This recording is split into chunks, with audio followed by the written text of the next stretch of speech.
नमस्कार मंडळी. ठरलं तर मग आजचा म्हणजे 3 जुलैचा फ्रेश असा रिव्ह्यू तुम्ही माझ्या आवाजामध्ये ऐकत आहात. इतके दिवस व्हिडिओ आला नाही कारण ना मोबाईलचा थोडासा प्रॉब्लेम झाल्यामुळे. आता आपण पाहतोय अर्जुन आणि सायली दोघेजण सुद्धा ना जंगलातून अगदी सुखरूप म्हणजे सर्वजणच ॲक्सिडेंटमधून अगदी सुखरूप बाहेर पडलेले असतात.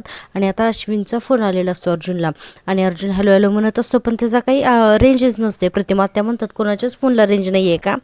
रविराज काका म्हणतात की त्या अश्विनचा फोन आला होता म्हणजे सगळेजण काळजी करत असतील ना, तर आपण लवकर जाऊयात हां घरी. अर्जुन म्हणतो ठीक आहे, तर मग चला आपण गाडीत बसूया पटकन. म्हणून प्रतिभा त्या म्हणतात ये ग सायली बस.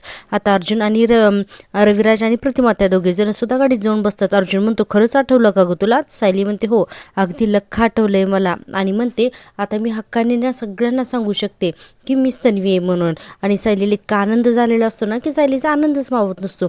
अर्जुन पण म्हणत असतो की चल ठीक आहे मग घरी जाऊयात पटकन म्हणून. आता सगळेजण गाडीमध्ये बसतात आणि आता निघतात.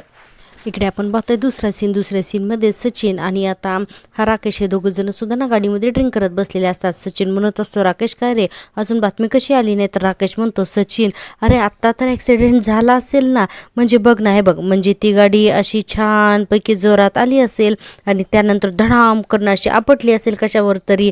अरे काही होऊ शकतं ना रे. आणि सचिन खूप हसत असतो आणि ड्रिंक करत असतो. आणि राकेश म्हणत असतो तुला माहिती का सचिन, तो जो स्पॉट आहे ना तिथे रात्रीच्या वेळेला कुणीही माणूस नाही येतो ना जातो, तुला माहिती आहे का. आणि आता समजा तिकडे कुणी गेलं आणि त्याने जर का बघितलं की जर का हे सगळं घडलंय म्हणजे ॲक्सिडेंट झालाय तर तो पोलिसांना फोन करून सांगेल नाही का. आता लगेच ॲक्शन करायला लागतो. हॅलो पोलीस स्टेशन, इथे एका गाडीचा ॲक्सिडेंट झालाय असं राकेश ना ड्रामा करून दाखवतो. सचिनला तर या गोष्टीचा खूपच आनंद होत असतो. राकेश म्हणतो अरे ही गोष्ट कळल्यानंतर पोलीस सुभेदार किंवा माझ्या आईला सांगतील आणि मग यातला एखादा माणूस उठून मला फोन करेल नाही का. आणि या एवढ्या सगळ्या प्रोसिजर करत असताना मला लगेचच कसं फोन येईल बरं. आणि पुढे म्हणतो ऐक ना सचिन, अरे तू दारू पी नाही यार, तू कशाला इतकं टेन्शन घेतोयस, एन्जॉय कर ना. आता सचिन म्हणतो बरं ठीक आहे म्हणून. आपण पाहतो की इतक्यातच त्यांना राकेशचा फोन वाजायला लागतो आणि त्याच्यावरती आई असं नाव येतं. लगेच राकेश इतका खुश होतो आणि म्हणतो अरे सचिन बघ ना माझ्या आईचा फोन आला म्हणून. इतका आनंदात होतो राकेश. सचिन म्हणतो घे फोन घे, तुला सांगतो आता आपल्याला ना नक्की चांगली बातमी मिळणार आहे. आता राकेश म्हणतो एक मिनिट म्हणून लगेच ना शुद्धीत असल्याचा आवाज काढतो आणि बोलतो. आता इकडून सुमन काकू म्हणते हॅलो राकेश कुठेस रे तू. राकेश म्हणतो मी इथे मित्रालाच भेटायला आलोय गाई. का ग काय झालं, तू एवढी टेन्शनमध्ये का दिसतेस गाई. आणि सुमन काकू आता सुभेदारांच्या घरी आलेले असते ना. आणि सुमन काकू म्हणते अरे राकेश तू गेल्यानंतर आहे ना अर्जुन सायली भाऊजी आणि प्रतिमा वहिनी हे सगळेजण ना बाहेर पडलेत आणि कुठे गेलेत ते माहीत नाही आणि अजूनही आले नाहीत रे. आता राकेश म्हणतो आई अगं मग तू एक काम कर ना, तू कोणाच्या तरी फोनवरती फोन करून बघ ना म्हणून. आता सुमन काकू म्हणते अरे केला होता फोन मी, पण त्या चौघांचे हे फोन बंद लागत आहेत रे, कुणी फोन उचलत नाहीये. आणि हे सगळं विचित्र येणार रे, मला ना खूपच भीती वाटते रे. आणि हे आवाज ऐकून राकेश आणि सचिन इतके खुश होत असतात ना गाडीमध्ये. राकेश म्हणतो काय अगं चौघांची फोन लागत नाही आहेत का गाई. आई म्हणजे नक्की काहीतरी डेंजर असेल ग. आणि राकेश पुढे म्हणतो आई तू काही काळजी करू नकोस, हा मी बघतो काय करायचं ते बघतो. आणि सचिनला काही असं आवरत नसतं. राकेश त्याला इशारा करतो अरे थांब जरा म्हणून. सुमन काकू म्हणते राकेश एक काम करतोस का, तू जातोस का त्यांना शोधायला, पोलिसांशी बोल काही कर पण त्या चौघांना परत घेऊन ये रे बाबा म्हणून. आता सुमन काकूने असं म्हणल्यानंतर राकेश म्हणतो हो आई हो, तू टेन्शन घेऊ नकोस, मी अर्जुन आणि सायलीला घेऊनच येतो हां. आणि सचिन ॲक्शन करत असतो खांद्यावर म्हणून. आणि ह्या दोघांचा फोन चालू असतो. इतक्यातच अर्जुन सायली येतात आणि म्हणतात की आम्ही आलोच म्हणून. आणि हे सगळे ना आता राकेशला सुद्धा ऐकायला जातो आणि सचिनला सुद्धा. आता या दोघांची तर बोलतीच बंद होते ना. आता आपण पाहतोय की आता सगळे सुभेदारांच्या घरी अगदी सुखरूप येतात आणि सायली मात्र दरवाजातच उभी असते आणि दरवाजावरती ना हात ठेवत असते. तिला लहानपणीची अर्जुन सायलीची बर्थडे पार्टी आठवत असते. तिच्या लहानपणीच्या सुभेदारांच्या घरातल्या सगळ्या आठवणी आता सायलीला आठवत असतात आणि ती घराकडे असं काही बघत असते जसं काही ती खूप वर्षांनी पहिल्यांदाच घरात येते म्हणून. सायलीचे असे हावभाव आणि सगळं येण्याची पद्धत बघून आहे ना अर्जुनच तिला हाक मारतो बायको म्हणून. म्हणजे सायलीला थोडंसं तो अलर्ट करतो की आता सगळेजण सायलीकडे बघत असतात की सायली असं काही घर इतके बारीक निरीक्षण करून बघत असते की जसं पहिल्यांदाच येते म्हणून. आणि इकडे आपण पाहतोय की सुमन काकूच्या हातातला फोन चालू असतो आणि राकेशाची सचिन हे सगळं ऐकत असतात. सायली सगळ्या घरात पाहत असताना म्हणत असते, आज पहिल्यांदाच मला असं जाणवते की मी तन्वी म्हणून आज पहिल्यांदा या घरात येते. इतक्यात अर्जुन येतो आणि म्हणतो, सायली अगं ए सायली इकडे ये म्हणून हात करतो. माझा लगेच अस्मिता म्हणते, कुठे होतात तुम्ही, तुमचे फोन का लागत नव्हते. आता सायली थोडीशी शुद्धीवरती येते, म्हणजे भानावरती येते. आणि आपण पाहतो की सायली मनातच म्हणत असते की मामा मला ओळखलंच का रे. आता कल्पनाताई म्हणतात, सायली मुळाच तू रात्रीची घराच्या बाहेर पडलीसच का. तर सायली मनात म्हणते, मामी अगं मी तुझी तन्वी आहे म्हणून. अश्विन म्हणतो, मम्मा शांत हो बरं तू. आणि अश्विन म्हणतो, मला सांगा तुम्ही सगळेजण ठीक तर आहात ना. रविराज मान होतात की हो आम्ही ठीक आहे म्हणून. इकडे फोन चालू असतो आणि सचिन आणि राकेश हे सगळेजण ऐकत असतात. आपण पाहतोय पुढे की अर्जुन आणि सायली एकमेकांकडे बघून हसत असतात. आणि आता अर्जुन तिथे जे काही घडलं ना तर ते सगळं सांगतो. सुमन काकू म्हणते, माझा ना जीव वर खाली होत होता म्हणून मी तुम्हाला शोधायला इथे आले, तुमचा काही पत्ताच लागत नव्हता. रविराज काका म्हणतात की आम्ही ठीक आहोत, आम्हाला काही झालेलं नाहीये. आणि हे सगळं हा राकेश ऐकतो आणि एवढे काही घाण आणि विचित्र रिॲक्शन देत असतो की बस. आपण आता पाहतो की सायली अजून सुद्धा ना ती तन्वी आहे या झोनमध्येच असते. आता सायली काय करते, लगेच प्रतिमा लगेच पूर्णाजींच्या जवळ येते आणि म्हणते, पूर्णाजी असं म्हणून पूर्णाजीला गट्टे मिठी मारते. पूर्णाजींना काही समजतच नाही. त्या म्हणतात, सायली अगं काय झालंय म्हणून. कल्पनाताई म्हणतात, सायली काय झालंय ग तुला, तू ठीक तर आहेस ना. तर सायली म्हणते, मी खूप ठीक आहे आणि छान आहे म्हणून. आता राकेश अजून ही सगळा फोन ऐकतोय म्हणून. आता काय होतं की इतक्यातच अर्जुन येतो सायलीकडे आणि म्हणतो की सायली. तर लगेच सायली उठून उभारते. सायलीचा आनंद काही मावत नसतो, पण इतक्यातच आहे ना सगळं अर्जुन सायली घरात काही सांगत नाहीत. आता पूर्णाजी म्हणतात की किती काळजी वाटत होती आम्हाला तुमच्या चौघांचे फोन बंद होते, काय समजायचं होतं आम्ही, काय काय अर्थ काय काढायचा होता या सगळ्याचा, होतात कुठे तुम्ही सगळेजण. आता असं सांगितल्यानंतर अर्जुन म्हणतो, सगळे सांगतो पण तुम्ही अगोदर बसा तरी. म्हणून सगळेजण बसतात. अजूनही फोन चालू असतो आणि राकेश आणि सचिन हे सगळं ऐकत असतात. आता सगळे बसल्यानंतर अर्जुन सांगायला लागतो की रविराज किल्लेदार यांच्या गाडीची ब्रेक फेल झाल्यानंतर अर्जुनने रविराजांना कसं स्टेप बाय स्टेप सूचना करून गाडी साईडला घेऊन गाडी पूर्ण कूल डाऊन करायला सांगितली होती. त्यामुळे एवढा मोठा होणारा ॲक्सिडेंट तो संपूर्णपणे वाचला होता. आणि हे सगळं अर्जुनच्या हुशारीमुळे झालेलं असतं. हे सगळं अर्जुन यांना सगळं सांगत असतो आणि त्यामुळे प्रतिमा, त्या रविराज आणि सायली अगदी सुखरूप अशी जंगलामध्ये वाचलेले असतात गाडीतून. आता हे सगळं ऐकल्यानंतर सगळ्या सुभेदार फॅमिलीला खूप आश्चर्य वाटतं की बापरे, हे सगळेजण एवढ्या मोठ्या ॲक्सिडेंटमधून वाचलेत म्हणून. आणि आता राकेश रागाने फोन कट करून टाकतो, दोन्ही हात कानावर काय ठेवतो आणि खूप संतापतो. सचिन म्हणतो, तू एकदम चोख काम केलेस असं म्हणाला होतास ना रे, मग काय झालं, हे तुझं चोख काम का, असं सचिन आता राकेशवरतीच ओरडायला लागतो. आपण पाहतोय पुन्हा इकडे अस्मिता म्हणत असते की खरंच देवी आईचीच कृपा, या सगळ्यातून तुम्ही अगदी सुखरूप घरी आलात म्हणून.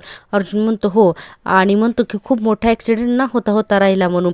पण सायलीला याची काही फिकरच नसते, सायलीच्या चेहऱ्यावर आनंदच असतो. अर्जुन म्हणतो, आता ना मी मेकॅनिकला सुद्धा कॉल केलाय, तो सिनियरची गाडी तिथून घेऊन आणि व्यवस्थित दुरुस्त करून आणून देईन म्हणून. कल्पनाताई म्हणतात, बरं तुम्ही सगळेजण आता जा आणि आराम करा. अर्जुन तू सायलीला घेऊन रूममध्ये जातोस का. अर्जुन म्हणतो, हो मम्मा घेऊन जातो. रविराज म्हणतात, नाही अश्विनचा आम्हाला फोन आला ना त्यामुळे आम्ही इकडे आलो, नाहीतर आम्ही आमच्या घरीच चाललो होतो, आता आम्ही निघतो हा पूर्णाई म्हणून. पूर्णाजी म्हणतात की नाही, आज तुम्ही इथंच राहणार आहात, तुम्ही अजिबात जाणार नाही. रविराज म्हणत असतात की अहो पण इथे कसं राहू. आता पूर्णाजी म्हणतात, अहो एवढा मोठा प्रसंग ओढवला होता तुमच्यावर, आम्ही असंच कसं जाऊ बरं देऊ तुम्हाला, आजची रात्र तुम्ही इथंच राहणार आहात. आणि असं म्हटल्यानंतर पूर्णाजी म्हणतात की विमल 2 गेस्ट रूम तयार कर बरं. लगेच विमल हो म्हणते आणि विमल जाते तिथून. आता कल्पनाताई म्हणतात, बरं तुमची दगदग आता खूप झाली तर तुम्ही सगळेजण जाऊन आराम करा, हां आपण सगळं काही उद्या बोलूयात म्हणून. आता अर्जुन म्हणतो, चल बायको वरती जाऊयात म्हणून. आणि आपण पाहतो की सगळे सुभेदार आता पुन्हा झोपायला जातात. आपण पुन्हा आश्रमातला सीन पाहतोय. आश्रमामध्ये आता डॉक्टर आलेले असतात, म्हणजे कुसुमताईंनी बोलवले असतात ना. आता डॉक्टरांना मधुभाऊंना चेक करतात, श्वास घ्या वगैरे असं म्हणत असतात. अजूनही ना मधुभाऊंना ऑक्सिजन मास्क लावलेला असतो. आणि आता कुसुमताईला खूप भीती वाटत असते की नक्की काय झाले बाबा. तर मधुभाऊ आता पूर्णपणे अगदी ठणठणीत बरे झालेत, उठून पण बसलेत. आणि आजच्या भागामध्ये आपण पाहतोय तर ते तन्वीला सायलीला हे सांगतात सुद्धा की ती तूच तन्वी आहे म्हणून. आपण पाहतोय पुढे. आता यासाठी ना प्लीज रिव्ह्यू शेवटपर्यंत बघा आणि हो माझ्या चॅनलला नक्की सबस्क्राईब करा. आता डॉक्टर मधुभाऊंना म्हणत असतात, तुम्ही स्वतःहून उठून बसण्याचा प्रयत्न करतात का. तर बघा मधुभाऊ आता थोडं करून येत ना उठून बसण्याचा प्रयत्न करतात आणि मधुभाऊंना ते जमचं सुद्धा. आता हे सगळं बघून कुसुमताईला एवढा आनंद होत असतो ना की बस, की मधुभाऊ आता पूर्णपणे बरे झालेले असतात. आता कुसुमताईचा काही आनंद मावत नसतो. आता कुसुमताई डॉक्टरांना म्हणत असते की अगं बाई देवच पावला, मधुभाऊंना बरं वाटायला लागलं. आणि मधुभाऊ करून म्हणत असते की मधुभाऊ मी स्वप्न तर नाही ना बघत आहे ना डॉक्टर. डॉक्टर म्हणतात की नाही, मधुभाऊंना आता चांगली प्रगती करतायत आणि त्यांना घरी आणल्यानंतर झाल्यानंतर त्यांची रिकव्हरी ही जास्त वेगानेच होणार होती म्हणून कुसुमताई म्हणते, म्हणजे आता हे खडखडीत बरे होतील का? डॉक्टर म्हणतात, हो तशी अपेक्षा करायला काही हरकत नाही आहे, पण त्यांच्यावरती कुठलाही ताण येऊ देऊ नकास, त्यांना जमेल ना तेवढीच हालचाल करू द्यात. हां, कुसुमताई म्हणते, डॉक्टर तुम्ही म्हणाल ना अगदी तसंच, आमचे मधुभाऊ उठलेत ना, थोडंफार बोलायला पण लागलेत ना, मी कसे आभार मानू तुमचे? आता डॉक्टर म्हणतात, अहो त्याची काही गरज नाही आहे. आणि इतक्यातच आहेत ना मधुभाऊ म्हणायला लागतात, साऊ साऊ. आता लगेच कुसुमताई म्हणते, डॉक्टर अहो हे उठल्यापासून आहे ना सायलीच्या नावाचा जपच करतायत. तर डॉक्टर म्हणतात, अहो मग त्यांना बोलून घ्या ना. कुसुमताई म्हणते, हो बोलावणारच आहे ना, पण उद्या एवढ्या रात्री मी कसा फोन करू त्यांना म्हणून. आणि मधुभाऊ काही ऐकत नसतात. मधुभाऊ म्हणत असतात की नाही मला आत्ताच साऊला भेटायचंय म्हणून. मधुभाऊंना काही करून ना सायलीला भेटायचंच असतं. आणि मधुभाऊ म्हणत असतात की माझ्या साऊला आत्ता बोलवा, मला तिला भेटायचंय, माझ्या साऊला बोलवा. आता आपण पाहतोय पण इकडे सुभेदारांच्या घरातला सीन. सायली इतकी आनंदात असते आणि सायली म्हणत असते, आणि त्या क्षणी मला सगळे ना अगदी काल किंवा आज घडतंय असंच वाटत होतं. मला माझ्या बालपणीचा चेहरा, माझी माणसं, तुमचा बालपणीचा चेहरा, तो अपघात, मला अगदी सगळं अगदी व्यवस्थित आठवायला लागले असं म्हणून सायली एकटीच बोलत असते. सायली खूपच खुश असते. सायली पुढे म्हणते, आणि मला शेवटी ही जाणवलं की मीच तन्वी आहे म्हणून. आणि म्हणते की किल्लेदारांची मुलगी तन्वी, आणि पुन्हा आजीने माझं लग्न तुमच्याशी करायचं ठरवलं होतं ना, आणि नियती बघा ना आपलंच लग्न झालं ना, असं सायली म्हणते. आणि पुढे म्हणते, शेवटी ना मी याच घराची सून झाली आणि मी इतकी खुश आहे ना, आत्ता मला इतकं सगळं कळतंय की मला या घरातल्या माणसांबद्दल इतकी माया का वाटते म्हणून. आणि मला आत्ता सगळं काही कळतंय, मला सगळं कळायला लागले असं सायली म्हणत असते. पण अर्जुन मात्र ना एकीकडेच बघत उभा असतो. अर्जुन काही रिॲक्शनच देत नाही. सायली म्हणते, अहो बघा ना इकडे, माझ्यासाठी इतका आनंदाचा क्षण आहे ना की मला काय करून काय नाही असं झालंय, आणि तुम्ही बोलतच नाही यात, बोला ना काहीतरी. अर्जुन आता जोरात ओरडतो, म्हणतो काय बोलू मी, सांग ना. मला मान्य आहे की त्या अपघातामुळे तुझी मेमरी परत आली म्हणून. अर्जुन म्हणतो, मला मान्य आहे की तुला सगळं काही आठवलं, पण तो ॲक्सिडेंट जर का मी थांबवू शकलो नसतो तर काय झालं असतं तुला कळतंय का? मी तुला आणि आपल्या बाळाला ना कायमचं गमवून बसलो असतो सायली, तुला समजतंय का? I am really very sorry Sayali, मला तुझा आनंद स्पॉईल नाही करायचा, पण आपण कोणत्या मोठ्या संकटातून वाचलो हे तुला कळतंय का? अगं तुझ्या हट्टामुळे आपण काय गमवून बसलो असतो हे समजतंय का तुला? अगं तुला किंवा आपल्या बाळाला काही झालं असतं ना तर मी आयुष्यभर स्वतःला माफ करू शकलो नसतो, तुला समजतंय का? असं म्हणून अर्जुन आता सायलीवरती चिडतो, कारण अर्जुनला हे रिक्रिएशन करायचंच नसतं. सायली आता अर्जुनच्या मागे मागे जाते आणि म्हणते, हो ऐका ना हो माझं, मला ना माफ करा, माझ्याकडे पण दुसरा पर्याय होता का? तुम्हीच सांगा ना. आणि बघा ना, हे बघा आपण हे सगळं केलं म्हणून तर आता मला सगळं आठवतंय ना, आणि तुम्ही बघताय ना की मी आणि आपलं बाळ आम्ही दोघंही सुखरूप आहोत ना, आम्हाला काही झालेलं नाहीये, तरीही तुम्ही असं चिडू नकात ना, माझ्याकडे बघा ना, काहीतरी बोला ना. अर्जुन काही तिच्याकडे बघतही आणि बोलतही नाही. सायली म्हणत असते, अहो बघा ना माझ्याकडे आणि काहीतरी बोला ना, आता मी काही कान धरून उठा बशा काढू का? तर अर्जुन नुसता मान हलवतो. सायली म्हणते, बघा हा आता मी कान धरलेत. आणि आता बघा सायली इतका ड्रामा करते ना पुढे की लगेच बघा पोटावरती काय हात ठेवते आणि म्हणते, बाळा बघतोच ना तू, तुझे बाबा तुझ्या आईवरती खूप चिडलेत, तुझ्या आईला ना समजूनच घेत नाही येत अजिबात. आणि पुढे म्हणते की आता या अवस्थेत सुद्धा आम्हाला उठाबशा काढावे लागणार आहेत बाळा, आता काय करायचं? ठीक आहे तुला त्रास होईल हा बाळा थोडा, पण ठीक आहे हरकत नाही, काय करणार ना आपण, आता आपलं सहन करा, आपले बाबा रुसलेत ना. आणि म्हणते की आपल्याला आपल्या बाबांची समजूत काढायची आहे ना, चल आता आपण उठाबशा काढूया. असं म्हणून सायली कान काय पकडते पण खाली काही बसत नाही, नुसतं एक म्हणते. अर्जुन लगेच नाही असं करून उठतो आणि बघतो तर त्याला वाटतं सायली खाली बसली काय, पण सायली त्रु भरलेली असते आणि लगेच सायली हसायला लागते. अर्जुन म्हणतो, म्हणजे तू नाटक करत होतीस? तर सायली म्हणते, मग मी काय खरं उठाबशा काढू का? ठीक आहे काढते हां. अर्जुन म्हणतो, नाही राहू दे. मग सायली म्हणते, मग पटकन माफ करून टाका ना मला, मी पुन्हा असं हट्ट नाही हा करणार, मी तन्वी आहे याची खात्री पटली ना आता, मग जाऊ देत ना. हे सगळं माझ्या आयुष्यातला आता सध्या सगळ्यात जास्त आनंदाचा क्षण आहे ना, आणि तुम्ही जर का अशी चिडचिड करत राहिला तर मग मी एवढा महत्त्वाचा आनंद कसा साजरा करायचा नाही का, असं सायली म्हणते. अर्जुन म्हणतो, कसं आहे ना की मी माझ्या तन्वीवरती जास्त वेळ रागवू शकतच नाही म्हणून. लगेच सायली पण खूप खुश होते. अर्जुन म्हणतो की फायनली मला माझी तन्वी परत मिळाली, आणि सायली म्हणते की मला माझा अर्जुन परत आता मिळाला म्हणून. आता दोघे पण खूप खुश असतात. आता इतक्यातच बघाय ना, इतक्यातच सायलीचा फोन वाजायला लागतो. आणि आता अर्जुन म्हणते, एवढ्या रात्री कोणाचा फोन आहे? तर सायली म्हणते, हो कुसुमताई एवढ्या रात्री का फोन करते? म्हणून सायली आता साऊंड ऑन करते. तर कुसुमताई म्हणते, सायली तू आताच्या आता आश्रमात येऊ शकतेस का गं म्हणून. सायली म्हणते, का गं काय झालंय म्हणून. मधुभाऊ तर बरेत ना. तर कुसुमताई म्हणते, हे बघ तू अगोदर इथे ये, लगेच निघ, मगच तुला सगळं काही सांगते. सायली म्हणते, हो निघते हां. सायली म्हणते, चलो आपण निघूयात. पण अर्जुन आणि सायली दोघं जण सुद्धा आता आश्रमात जायला निघतात. आपण आता जेलमधला सीन पाहतोय. नागराज यांना पुन्हा आता या राकेशच्या थोबाडीत देतो आणि मग तो अजिबात तू बदलला नाहीस, तू आहेस ना असाच आहेस अगदी बावळट. मला वाटलं होतं यूएसला जाऊन काहीतरी बदल झाला असेल, हुशार बिशार झाला असेल, पण तुझ्या डोक्यात आहे ना मेंदू नावाची चीजच नाहीये. असं नागराज खूप रागवत असतो राकेशला, कारण सचिनने त्याला भेटायला आणलेलं असतं. आणि नागराज म्हणतो असे रोज रोज प्रयत्न करता येत नाहीत ना मूर्खा, चांगला चान्स होता, एवढी चांगली संधी होती पण घालवलास तू. राकेश म्हणतो पप्पा असं का बोलताय तुम्ही, अहो मी त्यांच्या गाडीचे ब्रेक फेल केले होते, त्यांना मारून टाकण्याचा पूर्ण प्रयत्न केला होता, पण आता ते वाचले, त्याला मी काय करू, आणि तुम्ही माझ्यावर का चिडताय पप्पा, असं राकेश म्हणायला लागतो. आणि पुढे म्हणतो 25 वर्षापूर्वी तुम्ही सुद्धा सेम अशीच माती खाल्ली होतीच ना. तर नागराज पुन्हा जोरात राकेशच्या थोबाडीत देतो आणि म्हणतो बापाशी बोलतोयस, तुला अक्कल आहे का, अरे मला असं वाटलं होतं की तू माझ्यासारखी चूक नाही करणार, पण तू पुन्हा तीच चूक केलीस ना, अरे त्यांच्या साध्या केसाला सुद्धा तू धक्का नाही लावू शकला, काय रे राकेश तुझा काहीच उपयोग नाही. सचिन म्हणतो 1 मिनिट, हे बघा तुम्ही ना दोघं जण असे एकमेकांवरती चिडून काही उपयोग होणार नाहीये म्हणून. अर्जुन आणि सायली या दोघांचं नशीब चांगलं म्हणून आज ते वाचलेत, नाही तर ते नसलेच वाचते. ते सुभेदार चांगलं नशीब घेऊन आलेत हेच खरं. आपण त्यांच्या मार्गात किती अडचणी आणण्याचा प्रयत्न केला ना तरी सुद्धा ते सुभेदार सतत सुखरूपच सुटतायत म्हणून, असं सचिन म्हणतो. आता आपण पाहतोय पुन्हा पुढचा सीन. आता अर्जुन आणि सायली आश्रमात येतात आणि बघतात तर मधुभाऊ उठून बसलेले असतात. सायली म्हणते मधुभाऊ हे माझं स्वप्न तर नाहीत ना, तुम्ही उठून बसलायत, हालचाल करतायत, हे सगळं खरंय ना मधुभाऊ. तर मधुभाऊना काही जास्त बोलता येत नाही. कुसुमताई म्हणते अगं मी खोलीत आले ना तेव्हा मला माझ्या डोळ्यांवरती विश्वासच नव्हता की ते स्वतः उठून बसले होते, बोलण्याचा प्रयत्न करत होते. आणि तुला माहिती का सायली, मधुभाऊ आता सतत तुझं नाव घेत होते. तर मधुभाऊ लगेच म्हणायला लागतात साऊ. सायली म्हणते बोला मधुभाऊ माझ्याशी बोला, पण मधुभाऊना काही जास्त बोलता येत नाहीये. अर्जुन पण आलेला असतो. अर्जुन म्हणतो मधुभाऊ बोला ना तुम्ही, तुम्हाला जमेल, नक्की प्रयत्न करा, तुम्ही बोला तरी. तर लगेच मधुभाऊ म्हणतात की साऊ तू सायली नाहीस म्हणून. तर या गोष्टीचं तर ना सायलीला आश्चर्य वाटत नाही, फक्त ना कुसुमताईंना वाटतं की अरे की सायलीला मधुभाऊनी ओळखलं नाही का म्हणून. कुसुमताई म्हणते अहो मधुभाऊ नीट बघा ना तुम्ही, ही सायली आहे आपली, तुम्ही तिला ओळखलं कसं नाहीत म्हणून. तर मधुभाऊ म्हणतात की नाही ही सायली नाहीच आहे म्हणून. पण सायलीच्या लक्षात येतं की मधुभाऊंना काय म्हणायचं ते. आता मधुभाऊ म्हणतात की तू सायली नाही आहेस, तू तन्वी आहेस म्हणून. आता तू तन्वी आहेस हे वाक्य ऐकण्यासाठी तर सायली इतके दिवस थांबलेली होती. आता सायली लगेच अर्जुनकडे बघून लागते ना हसायला. मधुभाऊ म्हणतात की वकील साहेब. आता अर्जुन म्हणतो वकील साहेब म्हणजे रविराज किल्लेदार हेच ना वकील साहेब. मधुभाऊ म्हणतात हो तेच वकील साहेब. सायली ही तन्वी आहे आणि वकील आहेत ना ते रविराज किल्लेदार यांची ती मुलगी आहे म्हणून.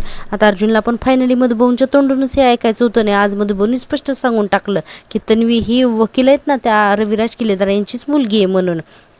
आता मधुभाऊंनी स्पष्ट सांगितलं की आता तू रविराज किल्लेदारांची मुलगी आहे म्हणून. पण कुसुमताईला धक्का बसतो. कुसुमताई म्हणते काय काय बोलताय मधुभाऊ तुम्ही, इतक्यातच अर्जुनला एक मेसेज येतो आणि मेसेज बघतो तर अर्जुन म्हणतो अरे DNA टेस्टचाच रिपोर्ट आलाय. सायली म्हणते काय हो DNA टेस्टचा रिपोर्ट वाचून तरी सांगा. अर्जुन बघायला लागतो आणि अर्जुन गप्पच बसतो, कारण DNA टेस्टचा रिपोर्ट एकदम पॉझिटिव्ह आलेला असतो. अर्जुन गप्प बसतोय. पुन्हा सायली म्हणते अहो बोला ना काय झालं, कसला रिपोर्ट आहे, नक्की काय लिहिलं आहे त्या रिपोर्टमध्ये. तर पुन्हा अर्जुन म्हणतो की तुझी आणि प्रतिमात्याची जी DNA टेस्ट केलेली होती ना तर ती पॉझिटिव्ह आली म्हणून. आणि एवढंच नाही तर तुझी आणि प्रियाने जी लॅबमध्ये जे टेस्टिंग करण्यासाठी सॅम्पल दिलं होतं ना तर त्या दोन्हीचं सुद्धा ना एकदम मॅच झालेलं आहे. म्हणजे तुझे DNA टेस्ट प्रतिमात्या आणि ते सॅम्पल त्या दोन्हीशी सुद्धा 100% मॅच झालं आहे म्हणून. सायलीला इतका आनंद झालेला असतो ना. आता त्याचा DNA टेस्ट सुद्धा आलेले असतात आणि सायलीचा आनंद काही मावत नसतो. सायली म्हणत असते म्हणजे आपल्याला हे जे आधीपासून माहिती होतं त्यातले 2 भक्कम पुरावे आपल्याला मिळालेत. अर्जुन म्हणतो हो, आणि तुला माहिती आहे का शिवाय प्रियाने जो तन्वी म्हणून सॅम्पल सबमिट केलं होतं ना तर त्याच्याशी सुद्धा तुझं सॅम्पल DNA टेस्ट अगदी 100% मॅच झाली म्हणून. आता मधुभाऊंना सुद्धा कळतं की हे सगळं काय बोलतायत ते. सायली म्हणते म्हणजे मी तर अर्जुन म्हणतो म्हणजे DNA रिपोर्ट हेच सांगतायत की. इतक्यातच मधुभाऊ म्हणतात की तू तन्वी किल्लेदार आहेस म्हणून. आणि सायलीला इतका आनंद होत असतो. सायली खूप खुश असते. सायलीच्या डोळ्यातून आनंदाश्रू येत असतात. अर्जुन पण खूप खुश होतो. आता सायली आणि अर्जुन लगेचच दोघंही एकमेकांच्या हातात हात देतात, कारण ते लहानपणीचे अर्जुन तन्वी असतात ना म्हणून. आणि हे सगळं मधुभाऊंना बघून आता मधुभाऊंना पण आनंद होतो. पण कुसुमताई अजूनही गोंधळलेलीच असते. कुसुमताई म्हणते हे बघा माझा खूप गोंधळ होतोय, मला ना नाही कळत आहे, म्हणजे नक्की तू सायली तन्वी आहेस. अगं तू काय हे सगळं काय चाललंय, मला ना काहीच कळत नाहीये, मला जरा कोणी नीट सांगाल का? सायली म्हणते सांगते, सगळं काही सांगते. हां कुसुमताई पण इथे नको, आपण आहे ना आपण आमच्या घरी जाऊया आणि मग तिथे सगळ्यांच्या समोर मी सांगते. हां चला निघूयात आपण. तर अर्जुन म्हणतो की नाही आत्ताच नाही निघायचं म्हणून, कारण मधुबनची अजून तब्येत तेवढी ठीक नसते ना. सायली म्हणते का घरच्यांना का नाही सांगायचं? अर्जुन म्हणते सांगायचं आहे पण असं नाही. हे बघ ज्या गोष्टींची सुभेदार आणि किल्लेदार हे दोघंही 25 वर्षापासून वाट बघतात, ती गोष्ट मला ना त्यांना अशी सहजासहजी नाही सांगून टाकायची. सायली म्हणते म्हणजे तुम्हाला नक्की काय म्हणणं आहे तुमचं? अर्जुन म्हणतो अगं एक 16 व्हायला नको की नको का सांग बरं. आता मधुभाऊ पण हसायला लागतात. अर्जुन म्हणतो हे बघ जितका त्रास त्यांना प्रिया तन्वी नाही आहे हे कळाल्यावर झाला होता ना, त्यापेक्षा दुप्पट आनंद त्यांना आपली सायलीच आपली तन्वी हे कळल्यावर व्हायला हवा. सायली म्हणते म्हणजे 16 म्हणजे नक्की तुम्ही काय करणार आहात? तर अर्जुन म्हणतो आपण एक गंमत करणार आहोत म्हणून. सायली म्हणत असते सांगा ना कोणती गंमत, पण अर्जुन काही सांगत नाही. आणि ठरल्यानंतर मग आजचा हा भाग नाही ते संपतो. प्रेक्षकांनो तुम्हाला जर का मी दिलेला रिव्ह्यू आवडत असेल ना प्लीज माझ्या चॅनलला सबस्क्राईब करा. चॅनल मॉनिटाईज होण्यासाठी तुमच्या सपोर्टची खूप गरज आहे, त्यामुळे प्लीज चॅनलला सबस्क्राईब करा आणि व्हिडिओला नक्की लाईक करा. आपण पाहतोय की उद्याच्या भागात सायली म्हणत असते उद्याचा दिवस आहे ना माझ्यासाठी सुद्धा ना खूप खास आणि एकदम स्पेशल आहे. उद्या मला माझी माणसं माझे कुटुंब मिळणार आहेत, त्यामुळे मी खूप आनंदात आहे. आणि इकडे राकेश प्रियाला भेटायला आलेला असतो आणि म्हणतो प्रिया एक घोळ झाला आहे, सायलीला कळालं आहे की तीच तन्वी आहे म्हणून. आणि सायली आणि अर्जुन सगळ्यांना हे सगळं सांगत असताना ना मला त्यांना खोटं पाडायचं आहे म्हणून. आणि अर्जुन इकडे सांगत असतो की ही आहे आपली सगळ्यांची लाडकी तन्वी. असं छोट्या तन्वीचा देवापुढे बसलेला फोटो अर्जुन सगळ्यांना ओपन करून दाखवतो आणि म्हणतो की ज्या तन्वीची आपण इतकी वर्ष झालं आठवण काढत होतो ना हे कोण आहे आम्हाला फायनली कळलं. आणि सायली आता लहानपणीच्या तन्वीचा सेम टू सेम तसाच ड्रेस घालून वरून खाली येते आणि म्हणते ती दुसरी तिसरी कुणी नाही आपली सायलीच आपली सगळ्यांची लाडकी तन्वी आहे म्हणून. आणि रविराज आणि प्रतिमा या दोघांना इतका मोठा धक्का बसतो ना. आता हे सगळ्यांना आपण उद्याच्या भागात पाहणार आहोत, त्यासाठी पाहत राहा माझ्यावरती सिरियल. आणि हो माझ्या चॅनलला नक्की सबस्क्राईब करा प्लीज. प्रेक्षकांना तुम्ही डेली रिव्ह्यू तर पाहता पण चॅनलला सबस्क्राईब करत नाही, तर असं करू नका. प्लीज चॅनलला सबस्क्राईब करा आणि लाईक करायला अजिबात विसरू नका. भेटूया उद्याच्या भागात, तोपर्यंत टेक केअर, बाय बाय.